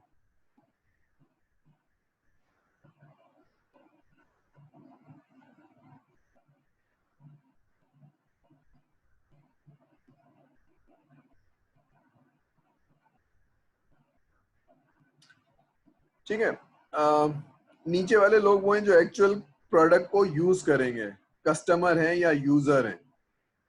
ठीक है, तो जो यूज करेंगे उनका पर्सपेक्टिव कुछ और है, उनकी रिक्वायरमेंट कुछ और है, उनकी जिंदगी कोई और चीज आसान बनाएगी। ठीक है, तो ये वो रेसिपिएंट हैं या जो यूजर हैं जिनको हमने देखना है। तो आपको ये जहन में आना चाहिए कि 3 तरह के स्टेक होल्डर्स हैं तो ज्यादा, लेकिन कैटेगराइज करें तो 3 तरह के लोग हैं। एक तो वो हैं जो सबसे नीचे वाले, जो एक्चुअली कीबोर्ड इस्तेमाल करेंगे, रिपोर्ट चलाएंगे, डेटा एंट्री करेंगे। इनका काम कोई कंट्रोल करना नहीं है या बिजनेस प्रॉफिटेबल बनाना नहीं है, इनका काम है बस जिंदगी आसान हो, जल्दी से रिपोर्ट निकल जाए, जल्दी से स्क्रीन हो जाए। तो इनके ऑब्जेक्टिव कुछ और है। ठीक है, तो इनकी थिंकिंग कुछ और है, इनके ऑब्जेक्टिव्स कुछ और हैं, इनका बिहेवियर कुछ और होगा। इनसे ऊपर जाएं जो इनके बॉसेस हैं, हेड ऑफ द डिपार्टमेंट है, ये कंट्रोल बिल्ड करना चाहेंगे, ये डिसीजंस मेकर होंगे, अपने डिपार्टमेंट को अच्छा चलाना चाहेंगे। ये वो लोग हैं जो रिसोर्स देंगे आपको, रिक्वायरमेंट देते वक्त, कंप्यूटर देते वक्त, जगह देंगे, बिठाएंगे आपको। तो ये इन लोगों का बहुत मेजर रोल है, फंक्शनल मैनेजर्स का, डिपार्टमेंटल हेड का। लेकिन ये कीबोर्ड नहीं एंटर करते होंगे, बहुत कम करते होंगे, मेल चेक कर लेते होंगे और रिपोर्ट प्रिंट आउट होके मिल जाती होगी, या रिपोर्ट चला के देखते होंगे, डेटा एंट्री नहीं करते होंगे नॉर्मली। ठीक है, ये ऑर्गेनाइजेशन में कंट्रोल बिल्ड करना चाहेंगे, प्रॉफिटेबल बनाना चाहेंगे। इनके ऊपर वाले जो लोग हैं बहुत थोड़े से हैं, सीईओ हैं, बोर्ड है, 4-5 लोग हैं, depending on the size of the company. बड़ी है तो 10 लोग होंगे, छोटी है तो 2-4 लोग होंगे। ये वो लोग हैं जिन्होंने आपको बुलाया है, पैसे दे रहे हैं, वक्त दे रहे हैं, और वो कहते हैं भाई वक्त पे ये काम हो जाना चाहिए, ये प्रॉब्लम सॉल्व हो जाना चाहिए। ठीक है, तो ये ऊपर वाले लोग जो है ना, ये मसला हल करना चाहते हैं और उसके लिए वक्त और पैसा दे रहे हैं। दरमियान वाले लोग नॉलेज दे रहे हैं, और आखिरी वाले लोग वो हैं जो एक्चुअल काम करेंगे और इनका ऑब्जेक्टिव कुछ और है। तो you need to understand that. Large project में हमेशा ऐसी होगा। ये बात समझ में आ रही है कि व्हेन यू एंटर तो आप आखिरी वाले आदमी से मिल रहे हैं, लेकिन आप ऊपर वाले के ऑब्जेक्टिव नहीं समझ रहे, स्टेक होल्डर रिक्वायरमेंट नहीं समझ रहे, और ऊपर वाले की जो बिजनेस रिक्वायरमेंट है, ऑब्जेक्टिव, वो भी नहीं समझ रहे। तो फिर बहुत पॉसिबिलिटी है कि आप स्कोप से हट जाएंगे, ऑब्जेक्टिव से हट जाएंगे, और जो कस्टमर आपको ड्राइव करेगा आप उससे ड्राइव हो जाएंगे। आसान, ये चीज ऐसे करते हैं, फलाना बटन इधर लगा दें, और इसी में आप घूमते रहेंगे। ठीक है ना, जो काम आपने करना है वो आप कर नहीं पाएंगे। तो ये एक बहुत बड़ा प्रॉब्लम है। ठीक है, मैं इसलिए कह रहा हूँ कि मैं आपको एग्जांपल दे देता हूँ कि अगर ये आपने नहीं पढ़ा हुआ या आप इसको समझ नहीं रहे हैं, तो फिर मैं इसकी इंपॉर्टेंस समझाता हूँ सिनेरियो से। एक कंपनी को एक हॉस्पिटल का सिस्टम बनाने को दिया गया। ठीक है, तो लोग जो बना रहे थे वो लोग बहुत अच्छे प्रोग्रामर थे, बहुत अच्छे प्रोग्रामर थे। ठीक है, तो जब उनको रिक्वायरमेंट प्रोजेक्ट उनको दे दिया गया, तो वो गए और वो यूजर के पास चले गए कि क्या बनाना है। यूजर ने उनको बताया तो उन्होंने बना दिया 2 महीने में, 1.5 महीने में। फिर जब दोबारा गए तो उन्होंने कहा नहीं ऐसे हो सकता है, उन्होंने वैसे कर दिया। फिर उन्होंने कहा नहीं ऐसे हो सकता है, तो उन्होंने वैसे कर दिया। और हमेशा वो टॉप मैनेजमेंट को कहते थे कि भाई आपके यूजर की रिक्वायरमेंट बदल रही है और कोई चीज कॉन्क्रीट हमारे सामने नहीं आ रही है। तो आपके ख्याल में कहाँ गलती हो रही थी? रिक्वायरमेंट लेने में कहाँ गलती हो रही थी? आप थोड़ा डियर रिक्वायरमेंट इंजीनियर जरा कुछ बताएंगे, रोशनी डालेंगे कि कहाँ गलती हो रही है, प्रोजेक्ट क्यों फेलियर की तरफ जा रहा है? सर जो बार बार यूजर की तरफ से चेंजिंग आ रही है, ये वहाँ पे गलती हो रही है। हाँ, बार बार रिक्वायरमेंट चेंज हो रही है। हाँ, यूजर की तरफ से जो चेंज आ रही है वो है, तो उसकी तरफ से तो क्यों आ रही होगी आपके ख्याल में? कोई इसको कंट्रोल करने वाला नहीं होगा, कोई सुपरवाइज करने सर वाला नहीं होगा? सर जो हमारा रिक्वायरमेंट ले रहा होगा वो मतलब कॉन्फिडेंट नहीं होगा, तो वो उससे पूरी तरीके से क्वेश्चन से नहीं कर पा रहा होगा कि क्या चाहता है यूजर। तो दोनों में कंफ्यूजन है सर। हाँ, दोनों में कंफ्यूजन है। हाँ, बिल्कुल सही है। बात ये है कि उसने डीएचएस सुफा से रिक्वायरमेंट इंजीनियरिंग नहीं पढ़ी हुई है। ठीक है उसको पता होना चाहिए कि ऑब्जेक्टिव और स्कोप पे फोकस करना है, क्या करना है और क्या नहीं करना है, वो उसको मालूम होना चाहिए जाने से पहले कि मेरा स्कोप क्या है, मेरा ऑब्जेक्टिव क्या है, और मैं उससे बाहर नहीं निकलूंगा। ये जो फैंसी किस्म की स्क्रीन हैं, ये तो सेकेंडरी है। बात समझ में आ रही है? खूबसूरत स्क्रीन और ये वाली रिपोर्ट, ये सेकेंडरी है। प्राइमरी कुछ और है, बिजनेस ऑब्जेक्टिव कुछ और है। वो टॉप मैनेजमेंट से पूछा था, आंसर इज नो। उन्होंने बताया था नहीं सर, हम मिले नहीं उनसे। तो भाई जब आप सफर ही गलत शुरू कर रहे हैं, तो नीचे वाले की देखिए, नीचे वाले का कसूर इसलिए नहीं है कि उसको तो जो अच्छा लगता है वो कहता है ऐसा कर दो वैसा कर दो, उसने नौकरी करनी है। वो यहाँ नहीं तो कहीं और चला जाएगा। वो कंपनी थोड़ी चला रहा है, वो हॉस्पिटल थोड़ी चला रहा है। बात समझ में आ रही है कि एक आदमी जो टेक्नीशियन है वो हॉस्पिटल थोड़ी चला रहा है, हॉस्पिटल तो उसका मालिक चला रहा है। ये बात समझ में आ रही है? तो बिजनेस ऑब्जेक्टिव और स्कोप को अगर लेके नहीं चल रहे हैं और नीचे वाले से हैंडल हो रहे हैं, तो वो तो दौड़ाता रहेगा और आप दौड़ते रहेंगे, फुटबॉल बनते रहेंगे। वो किक मारेगा, आप इधर जाएंगे, वो किक मारेगा, उधर जाएंगे। तो you need to control. Control कैसे होगा? दरमियान के लोगों से और ऊपर के लोगों से मिलकर आएंगे इस आदमी के पास और इसको कहेंगे नहीं ये नहीं हो सकता, ये करना है तो अपने बॉस को बताइए ये नहीं हो सकता, ये हो सकता है, ये नहीं हो सकता, वरना तो हम यही करते रहेंगे। तो इसलिए traceable requirement with the problem, with the business objective, अब बनाना है क्या बनाना है। तो हॉस्पिटल ने बुलाया क्यों था भाई, क्यों बुलाया था भाई? तो वो तो हमें पता ही नहीं है क्यों बुलाया था। उन्होंने कहा तो ऑटोमेशन करनी है। तो ऑटोमेशन में क्या चीज करनी है भाई? पहले क्या करनी है, बाद में क्या करनी है, और कौन सी डिपार्टमेंट पहले से शुरू करना है, और उनमें से कौन से लोग हैं जिससे मुझे पूछना है, और कौन से लोग हैं जिनसे नहीं पूछना है। ये शरारती आदमी है, इसके पास नहीं जाना, ठीक है? तो ये मुझे मालूम होना चाहिए। तो ये मैंने किया ही नहीं, और मैं गया, अस्सलाम वालेकुम, मुझे फलानी कंपनी ने भेजा आपका सॉफ्टवेयर बनाना है, वो भी उसको बताना शुरू हो गया बस, क्योंकि वो फालतू बैठा था, कोई सुनता ही नहीं था उसकी बात। समझ में आ रही है? बात समझ में आ रही है भाई लोग? Yes sir. जी, चलिए आगे चलते हैं। तो ऑर्गेनाइजेशनल चार्ट पढ़ेंगे, और आप ये देखेंगे कि कौन से लोग हैं most weight on the decision making. तो कौन से लोग हैं? अच्छा, एक चीज और है स्टेक होल्डर से पहले, ऑर्गेनाइजेशन का कल्चर और ऑर्गेनाइजेशन का गवर्नेंस, ये भी मालूम होना चाहिए आपको। कल्चर और गवर्नेंस। कल्चर क्या है, कौन सी चीजों को लाइक करते हैं, डिसलाइक करते हैं, बिलीव क्या है ऑर्गेनाइजेशन का, ठीक है?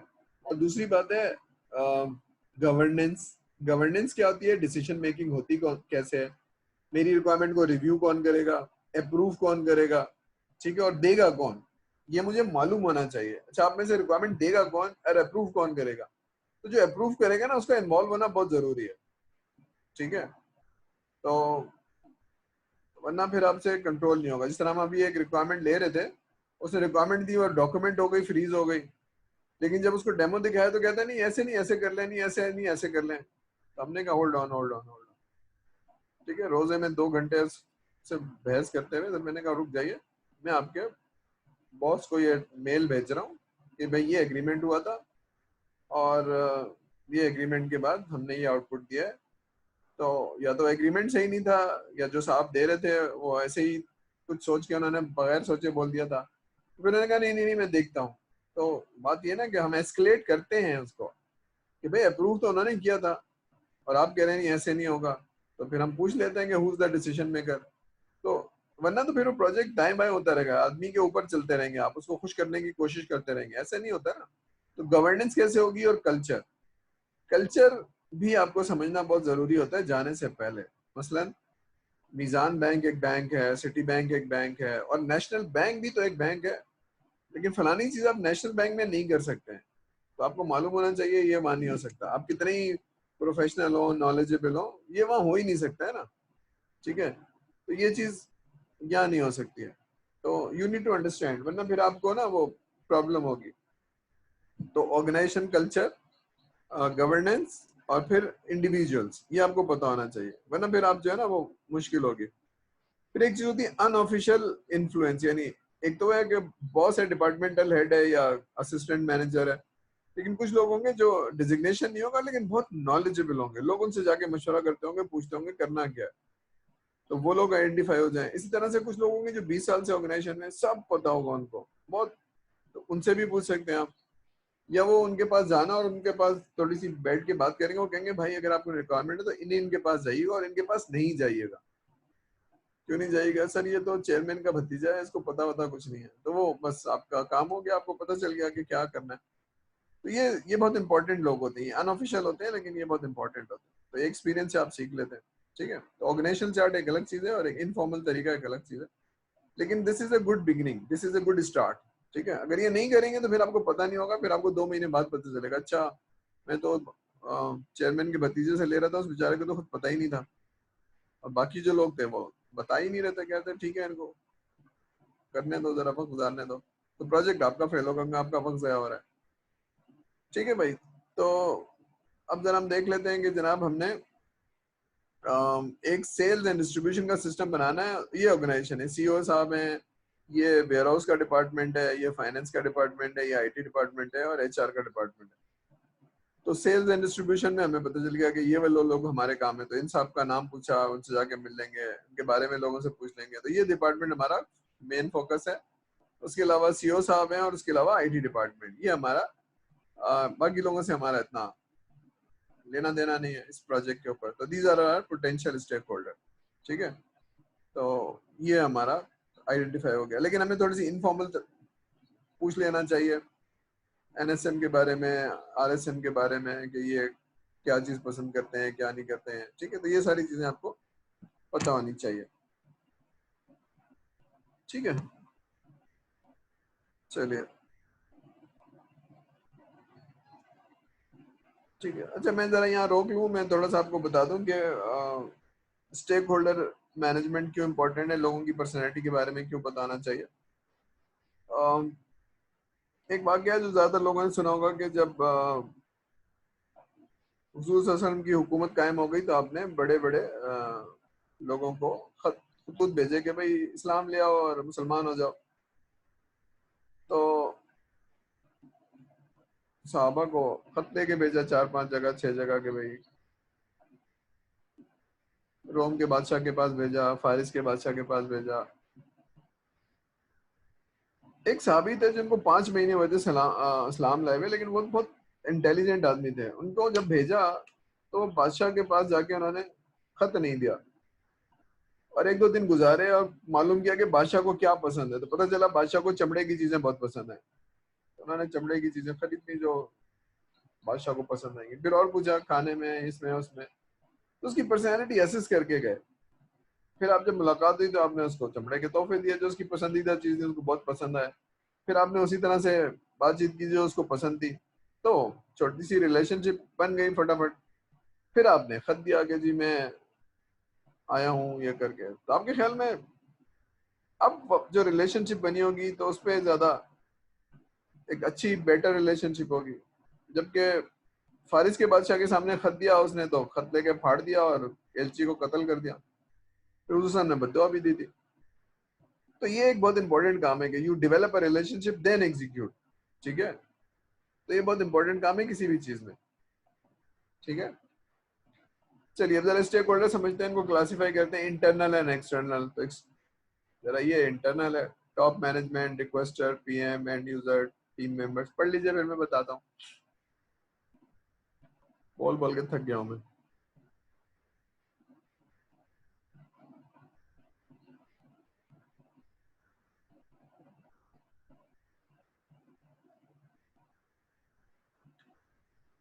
ठीक है, अब ये टॉप मैनेजमेंट तो आपकी वो है जो पैसा इन्वॉल्व है और एक मसले का हल करना चाहती है, इसलिए आपको बुलाया। ठीक है, तो ये स्क्रीन नहीं इनपुट करेंगे, लेकिन ये बिजनेस चला रहे हैं, मोर प्रॉफिटेबल बिजनेस चलाना है, जिसके लिए एक अपॉर्चुनिटी देख रहे हैं या प्रॉब्लम देख रहे हैं। तो ये वो लोग हैं। अच्छा, इनको किसी ने बताया होगा प्रॉब्लम, वो रिक्वेस्टर कौन था, नीचे भी हो सकता है, दरमियान में भी हो सकता है। ठीक है, जिसने आइडिया दिया होगा ऐसा कर लें, प्रॉब्लम को ऐसे सॉल्व हो सकती है, ऑटोमेशन ऐसा।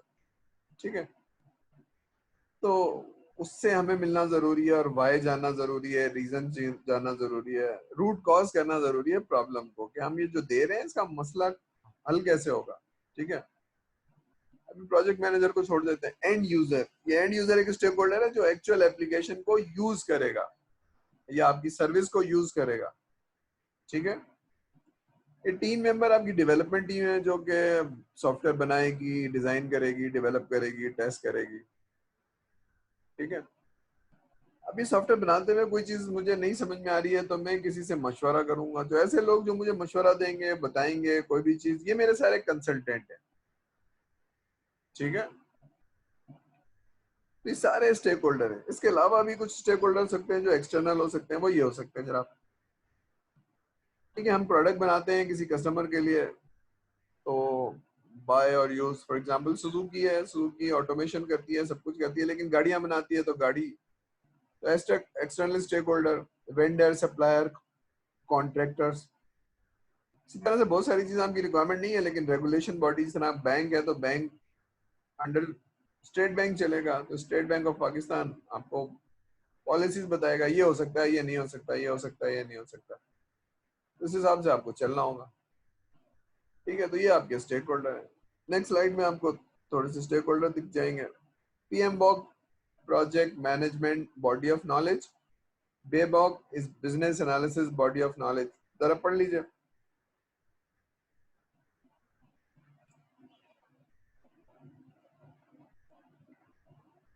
ठीक है,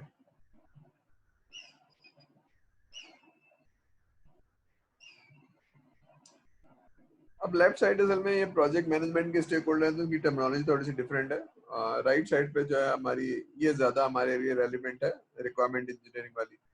प्रोजेक्ट मैनेजर, बिजनेस एनालिस्ट या requirement engineer, customer, domain SMEs कहते हैं जो बिजनेस का एक्सपर्ट हो या बिजनेस का चैंपियन हो। फंक्शनल चैंपियन भी कहते हैं डोमेन एसएमईज। तो अगर आप बेबॉक पढ़ेंगे तो डोमेन एसएमईज।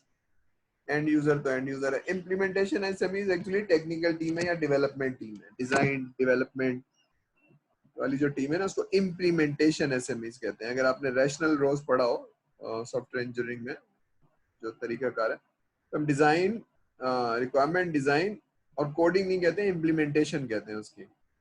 तो वो एक टर्मिनोलॉजी है। तो इम्प्लीमेंटेशन एसएमईज वहीं से आया है, ठीक है। कि जनाब डेवलपर को हम डेवलपर या कोडर नहीं कहते, इम्प्लीमेंट करना है किसी भी लैंग्वेज में, डेटाबेस में इम्प्लीमेंट करना। तो ये इम्प्लीमेंटेशन एसएमईज वही, डिजाइनर एंड डेवलपर, ठीक है।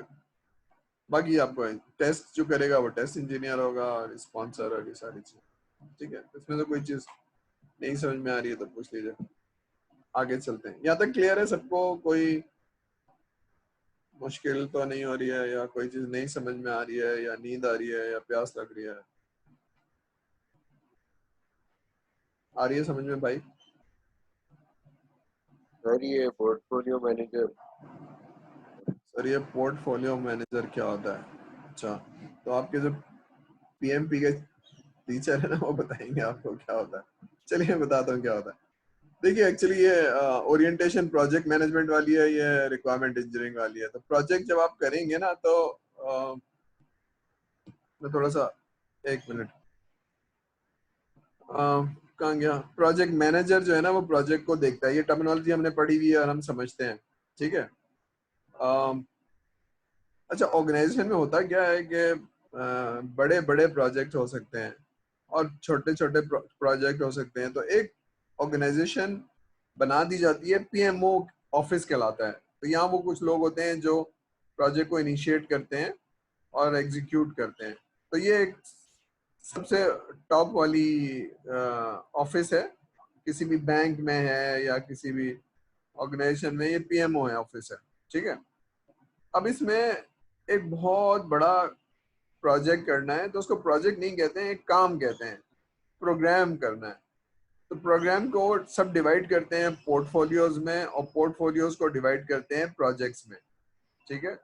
तो जो भी तक आप प्रोजेक्ट की डेफिनेशन पढ़ते थे, वो एक्चुअली प्रोग्राम की डेफिनेशन हो गई है। प्रोजेक्ट, मैंने एक बैंकिंग का सॉफ्टवेयर बनाना है, तो बैंकिंग का सॉफ्टवेयर इज ए प्रोग्राम, ठीक है। लेकिन जब उसको डिवाइड करूंगा तो उसमें मॉड्यूल में करूंगा और फिर उसको छोटे छोटे प्रोजेक्ट्स में डिवाइड कर लूंगा, ठीक है। तो प्रोजेक्ट एक मॉड्यूल का बनेगा, फिर दूसरे का बनेगा, फिर हो जाके एक पोर्टफोलियो बनेगा, फिर उसको, तो ये इसके सब सेट है, ठीक है। तो portfolio is a superset of a, यानी पोर्टफोलियो में 2-4 प्रोजेक्ट्स होंगे और पोर्टफोलियो 2-4 मिलके एक प्रोग्राम को वो बनाएगा जो कि एक्चुअली आपका ऑब्जेक्टिव होगा, ठीक है। बात समझ में आ रही है? Yes sir. हाँ, ये प्रोजेक्ट असल में जो टर्मिनोलॉजी है ना, वहां से ली गई है, ठीक है। तो ये प्रोजेक्ट मैनेजर है और ये उसकी टीम है। ये वाली टर्मिनोलॉजी हमने अभी तक पढ़ी है, हमारी समझ में आती है। लेकिन यहाँ पर ये होता है कि अगर ऑर्गेनाइजेशन की बात करें, ब्लू मैंने इसलिए किया है कि ऑर्गेनाइजेशन की बात करें तो ऑर्गेनाइजेशन यहाँ से शुरू होती है। एक ऑफिस होता है, उसमें वो काम देते हैं, बहुत बड़ा सा काम, ठीक है, जिसको कहते हैं यार ये काम करना है 3 साल में। तो फिर आप 1 साल का पोर्टफोलियो बनाते हैं, फिर उसके प्रोजेक्ट में तोड़ते हैं, फिर आप ये करते हैं, ठीक है। चलिए, तो प्रोजेक्ट मैनेजमेंट में थोड़ी सी डिटेल आप पढ़ लेंगे। चलिए, यहाँ तक बात समझ में आ गई। अब हम आगे चलते हैं। अब इसका आउटपुट क्या है? लोगों को आइडेंटिफाई करना, उनकी पर्सनैलिटी करने के बाद एक स्टेक होल्डर रजिस्टर बन जाएगा, ठीक है। स्टेक होल्डर रजिस्टर में क्या होगा? उन लोगों के नाम होंगे, उनकी डिजिग्नेशन होगी, पोजीशन होगी, उनके रोल होंगे, ये होगा। और फिर उनकी पर्सनैलिटी के बारे में, एक्सपेक्टेशन, उनका इन्फ्लुएंस, उनकी कोई एक्स्ट्रा नीड है तो वो लिखी हुई होगी, जिससे मुझे आसानी हो जाएगी कि ये आदमी को क्या चाहिए, क्या नहीं चाहिए, क्या पसंद है, क्या नापसंद है, थोड़ा सा उनके बारे में होगी। ये सेल्फ सेंटर्ड हैं या आउटस्पोकन है। फॉर एग्जाम्पल, कुछ लोग होते हैं जो ग्रुप्स में बिल्कुल नहीं बोलते हैं, उनकी पर्सनैलिटी नहीं होती है। अलग जाएंगे तो वो बहुत वैलिड इंफॉर्मेशन, वैल्यूएबल इनपुट आपको देंगे, लेकिन मीटिंग में वो कुछ बोलेंगे ही नहीं। तो ये आपको पता होना चाहिए किस किस्म की पर्सनैलिटी है, ठीक है। कुछ लोग ऐसे होंगे जो मीटिंग में चुप ही नहीं होंगे, उनको बोलने का इतना शौक होगा, तो उनको भी थोड़ा सा आपको हैंडल करना चाहिए कि किस किस्म की पर्सनैलिटी है, ठीक है। आखिरी वाली चीज क्या है, इंटरनल एक्सटर्नल तो खैर हो गया। अब ये वाली चीज ज्यादा इंपॉर्टेंट है, उस आदमी के बारे में पता हो ये सपोर्टर है, न्यूट्रल है या रेजिस्टेंट है, ठीक है। तो ये आपको मालूम होना चाहिए, जो आप जाएंगे तो आपको थोड़ा सा आइडिया होना चाहिए, ठीक है। जैसे आप होता है ना, अभी रियल लाइफ में भी है, फलाने टीचर को आप जानते हैं तो आपको मालूम है कि ये सुनाएंगे, खूब बातें करेंगे, उसके बाद फिर ये ठीक हो जाएंगे, तो इनसे कुछ बोलना नहीं, बोलेंगे तो फिर ये और सुनाएंगे। या फलाने साहब ऐसे हैं, तो यू अंडरस्टैंड द पर्सनैलिटी, इसलिए उनको हैंडल करना आसान हो जाता है, ठीक है। कुछ लोग हैं जो आपकी मतलब के हैं, जिनसे आपकी बहुत दोस्ती होगी, तो लेकिन कुछ लोग ऐसे हैं जो मतलब नहीं भी है लेकिन दोस्ती करनी है, वो हमारे चेयरमैन है या कोई और है, तो उनसे वास्ता पढ़ना ही पढ़ना है। तो पर्सनैलिटी पसंद हो या ना पसंद हो, जाना तो है उनके पास। इसी तरह से प्रोजेक्ट में भी होता है कि यू गॉट ए पर्सनैलिटी, पसंद ना पसंद नहीं, अब जाना है उनसे, हैंडल करना है, उनसे काम करवाना है, ठीक है। तो जितनी अच्छी रिलेशनशिप होगी उतना आपको फायदा होगा प्रोजेक्ट के ऊपर। ये आपने एक ये स्टेक होल्डर रजिस्टर बना दिया। अच्छा, ये एक बात बता दूं आपको कि ये ऑफिशियल डॉक्यूमेंट तो है, लेकिन ये शेयर नहीं होता। ये ऐसा नहीं है कि किसी फाइल का पार्ट बने, ये जुबानी बताई जाती है, कागज पे लिख के बस दे दिया जाता है, और इस पे कुछ कॉन्फिडेंशियल कोड्स भी होते हैं, ठीक है। जैसे ये चार्ट बना हुआ है, इस पे रेड पेन से अगर सर ने क्रॉस मार्क करके दिया हुआ है अपने जूनियर को, तो जूनियर को मालूम है कि क्रॉस मार्क्स रेड कलर का क्या मतलब है, ब्लू कलर के पेन से लिखा हुआ है तो इसका क्या मतलब है। आई यूज अ लॉट, ठीक है। ये मैंने अपने फादर से इनहेरिट किया है, वो 2-3 कलर यूज करते थे, तो मुझे मालूम है कि इसका क्या मतलब है, इसका क्या मतलब है। तो वही मैं अपने, जो मेरे साथ टीम होती है, तो उनको भी मालूम है कि इसका क्या मतलब है, ठीक है। तो ये एक ऑफिशियल डॉक्यूमेंट तो है, लेकिन ये सारे लोगों से शेयर नहीं हो सकता है, क्योंकि इसमें कुछ बातें हैं ना लोगों के बारे में, तो अगर किसी को बारे में पता होगी तो वो ऑफेंड करेगा, ठीक है। लेकिन ये बहरहाल ये नॉलेज बहुत इंपॉर्टेंट है, ठीक है। यहाँ तक बात समझ में आ गई। चलिए, ये 5 किस्में है, एक्चुअली 3 किस्में है, लेकिन बहरहाल ये पढ़ लीजिए फिर में। एक वो लोग हैं जो रेजिस्टेंट टू द चेंज है, ये वो लोग हैं जो थोड़े से आपको पता होना चाहिए। ये वो लोग न्यूट्रल हैं, जो बहुत सारे होंगे, जो ना इधर सपोर्टिव है ना ही रेजिस्टेंट है, लेकिन इनको अपनी तरफ कर लेना आपको चाहिए विद योर बिहेवियर्स। ये वो लोग हैं थोड़े से जो आपको सपोर्ट करेंगे, तो आपको सपोर्टिव लोग ज्यादा चाहिए प्रोजेक्ट को सक्सेसफुल करने के लिए, ठीक है। ये बहुत सारे लोग होंगे, हमें पता ही नहीं है, तो बस हमारा काम तो ये काम है, हम करते हैं और तनख्वाह लेते हैं, हम चले जाते हैं, तो ठीक है। तो बहुत सारी चीजें हैं शायद आपको, ठीक है।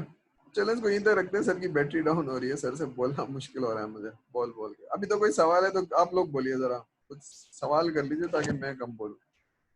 कोई सवाल, कोई चीज, असाइनमेंट भी, ओ सॉरी, आज क्विज भी आप लोगों का कर लिया होगा कुछ लोगों ने, है ना आज क्विज? और एलएमएस ही नहीं चल रहा। एलएमएस नहीं चल रहा है? अल्लाह के बंदे, आज क्विज है सुबह 10 बजे से रात 8 बजे तक। सर वो ट्राई कर रहे थे, अभी नहीं चल। चला लें उसको, आज की तारीख में फिर एक्सपायर हो जाएगा, फिर आप कहेंगे सर क्विज नहीं हुआ, फिर क्या हुआ। एलएमएस चला लें। कोशिश कर रहे हैं। हाँ, एक सेकंड क्विज है, मैंने बताया था ना हर हफ्ते होगा, क्योंकि मैं जरा वीक था, मैंने क्विजेस दिए नहीं थे आप लोगों को, तो फिर अब मुझे आ गया क्विज कैसे लेना।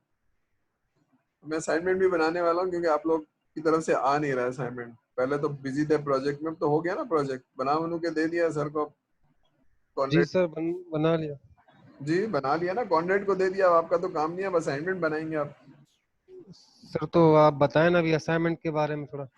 क्या बताऊं यार, दिखा देते हैं आप। सर वो जो कोर्स प्रोजेक्ट आपने दिया हुआ था ना, उसके रिलेटेड थोड़ा एक बार फिर से हमें बता दें तो। हाँ देखें आप लोग, आप पूछेंगे तो सर बताएंगे, आप पूछेंगे नहीं तो सर। सर ये क्विज टॉपिक क्या है? ठहर जाओ जरा, खोलता हूँ मैं अभी। कहाँ गया असाइनमेंट?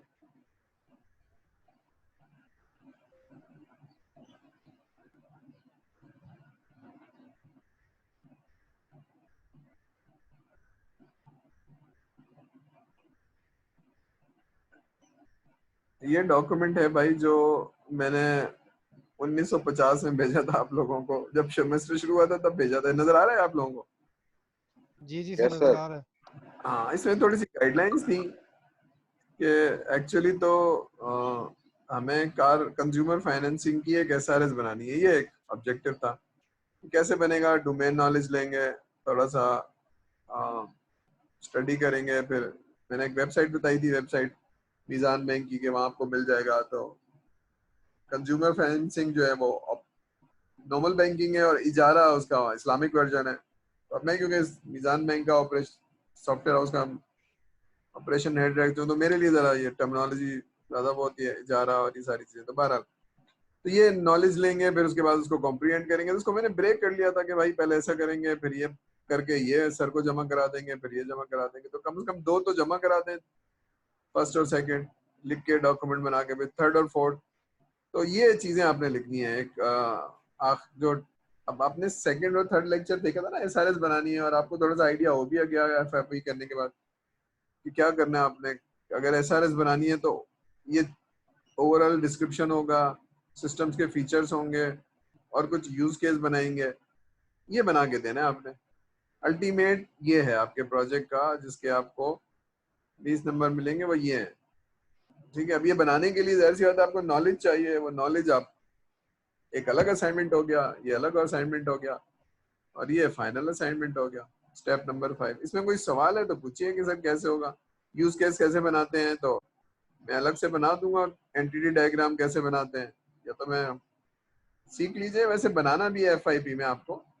ये जो आपको सेकंड सेमेस्टर में एसआरएस बना के देनी है, वो तो देनी है ना सेकंड सेमेस्टर में, 8 सेमेस्टर में आपको एसआरएस एंड एसआरडी क्या है वो डिजाइन डॉक्यूमेंट सीख लीजिए। वो बनाइए, अभी आपको आदत हो जाएगी। ठीक है, ये बनाना तो है, सीखना तो है ये। सर सबसे पहले इंफॉर्मेशन को डॉक्यूमेंट फॉर्म में करना है, सबसे पहला जिसका। अभी बनाने के लिए कंज्यूमर फाइनेंसिंग तो पता हो। कंज्यूमर फाइनेंसिंग कैसे होगी जरा पढ़ लूं, ये ना लिखा हुआ तो है इंटरनेट से, कंज्यूमर फाइनेंसिंग पढ़ लूं। कोई बैंक में कोई रिश्तेदार है, दोस्त है, तो उससे पूछ लूं कि भाई कंज्यूमर फाइनेंसिंग क्या होती है। वो इजारा ही होती है। तो Islamic version of consumer financing is इजारा। तो फिर मीजान बैंक के उस पर चले जाऊं। देखिए करना क्या है आपको, you are a requirement engineer, तो आपसे कोई ऐसा काम नहीं कराना है, आपसे सॉफ्टवेयर बनवाना है। इजारा का सॉफ्टवेयर बनाना है। अब बताइए कैसे बनाएंगे आप। रिक्वायरमेंट लेनी होगी ना, तो इजारा का प्रोसेस क्या है, कौन आदमी अप्लाई करेगा, उसको कैसे एवेलुएट करना है। तो एवेलुएशन का एक फॉर्म होगा, डॉक्यूमेंट मंगाते होंगे, फिर उसको अप्रूव करते होंगे, फिर उसको पैसे देते होंगे गाड़ी खरीदने के, फिर उससे रीपेमेंट लेते होंगे। थोड़ी सी नॉलेज गेन करूँ ना और उसको लिखूं, यही है ना। बात समझ में आ रही है नहीं आ रही है। नहीं सर। इजारा का या कंज्यूमर फाइनेंसिंग का सॉफ्टवेयर बनाना है भाई। अब बताइए कैसे बनाएंगे। वो रिक्वायरमेंट लिख के रिक्वायर। देंगे। आ रही है समझ में, प्रॉब्लम समझ में आ यस रही सर। है। Yes sir. हाँ तो ये वो एफआईपी का सबसेट है भाई। एफआईपी में बना के देना है या बना के नहीं देना है सर को, खाली रिक्वायरमेंट लिख के भेजनी है। तो आपको सोचना है कि मैं एक सॉफ्टवेयर डेवलपर हूँ, सॉरी सॉफ्टवेयर डेवलपमेंट टीम का पार्ट हूँ। तो सॉफ्टवेयर जो डेवलप करना है वो नहीं करना है, लेकिन सॉफ्टवेयर जो बनाना है उसकी रिक्वायरमेंट लिख के सर को देनी है। सर डेवलपमेंट टीम है, ठीक है। तो उसमें क्या होना चाहिए सॉफ्टवेयर में, अब ये सोचना है। तो जब तक डोमेन की नॉलेज नहीं होगी तो स्क्रीन में क्या होना चाहिए क्या नहीं होना चाहिए, तो 3-4 चीजें तो शायद समझ में आनी चाहिए। कि कोई एप्लीकेशन देगा गाड़ी के उसके लिए कंज्यूमर मुझे क्रोला खरीदनी है और वो इतने लाख की है, और तो मैं किसको मैं दूंगा और किसको नहीं दूंगा। हर आदमी क्रोला के लिए बैंक में चला जाएगा तो बैंक तो हर एक को नहीं देगा, तो किसको देगा। That is an application and evaluation and approval form. तो क्या क्या देखेगा, तो वो ये देखता है कि भाई आपका जो लोन है रीपेमेंट है वो 30% से ज्यादा ना हो। फॉर एग्जाम्पल आप गाड़ी ले रहे हैं जिसकी रीपेमेंट जो है ना वो 25,000 है या 30,000 रुपये महीना है, ठीक है, और आपकी तनख्वाह है 50,000 रुपये, तो वो आपको नहीं देगा। क्यों नहीं देगा भाई, इसलिए नहीं देगा कि भाई फिर आप घर कैसे चलाएंगे। 50,000 रुपये, तो 50,000 रुपये का 1/3 से ज्यादा अमाउंट नहीं होनी चाहिए। ठीक है, अगर आपकी लाख रुपए तनख्वाह है या 1.25 लाख रुपए है तो आपको 30,000 रुपए का रीपेमेंट दे देगा वो। बात समझ में आ रही है। तो ये वैल्यूएशन कौन करेगा, फिर रीपेमेंट कैसे होगी, चेक कैसे लिए जाते हैं, क्या देखेगा क्या नहीं देखेगा। बनाऊं ना सॉफ्टवेयर, बनाऊं सॉफ्टवेयर बनाने के लिए रिक्वायरमेंट बनाऊं, सोचना शुरू करूं ना उस तरह से। वरना ये कोर्स पढ़ने का फायदा क्या हो रहा है, कुछ हम सीख नहीं रहे तो। ठीक है, बात सही बात। समझ। सर वो एक और सवाल था सर, वो हाँ, क्विज का टॉपिक क्या है सर? इसका टॉपिक में सवालात हैं यार, सबको भी याद नहीं है। ये फिर वही आ गया ना, नंबर चाहिए, पास होना है। पढ़ लूंगा मैं, कौन सा मैं बताता हूँ। हमारी कॉम जो है ना सुधरेगी नहीं। ये 1 और 2 वाला वो तो क्विज हो चुका है, तो 3 और 4 पढ़ना है आपने बस। Requirement development and management and SRS template. सही। अच्छा सर, वो जो एक आपने असाइनमेंट दूसरे डाले हुए हैं उसका क्या करना है, वो भी थोड़ा बता सकते हैं? हाँ बता सकते हैं भाई आपको। सर वो जो आपने एक्सेल की फाइल भी उसमें डाली हुई ना हाँ, सॉल्यूशंस के साथ। अकलमंद जब FIP कर रहे थे तो हमें चैलेंज आ रहे थे, कॉस्टिंग कैसे करें, एस्टिमेशन कैसे करें। तो एक चीज है जो मेरा पार्ट नहीं है, प्रोजेक्ट मैनेजमेंट में नहीं पढ़ा रहा हूँ, तो जो मैंने पिछले सेमेस्टर में पढ़ाया था वो असाइनमेंट दे दिए थे। ये देखो, ये मैंने असाइनमेंट दिया और इसका सोल्यूशन दिया हुआ है। ये प्रोजेक्ट मैनेजमेंट में तुम लोग पढ़ोगे, लेकिन इसको इस्तेमाल कर लो अपने FIP के लिए, उसलिए डाले गए। आई समझ? उसका रिक्वायरमेंट इंजीनियरिंग से कोई ताल्लुक नहीं है, वो प्रोजेक्ट मैनेजमेंट के असाइनमेंट्स हैं जो मैंने पिछले सेमेस्टर में DHS सुबह के लोगों को पढ़ाए थे, क्योंकि आप लोगों को उसे FIP में एस्टिमेशन नहीं हो रही थी। तो मैंने कहा भाई इससे एस्टिमेशन कॉस्टिंग कर लो। फिर आपसे शेड्यूलिंग नहीं बन रही थी टाइम, तो मैंने कहा था ऐसे बना लो, उसमें गैंट चार्ट है। वो FIP के लिए है भाई। सीखना है तो मैं सिखा दूंगा, लेकिन बहरहाल उसका रिक्वायरमेंट इंजीनियरिंग से कोई ताल्लुक नहीं है, वो असाइनमेंट नहीं है। आई समझ? ठीक है सर, ठीक है। हाँ ठीक है। तो ये वाला करना है भाई, जो करना है उसको करिए, उसको छोड़ दीजिए, वो FIP था। एक क्लास ठीक है। जी, चलिए, ओके जी, thank you. Thank you so much sir. Okay जी, thank you sir. Thank you.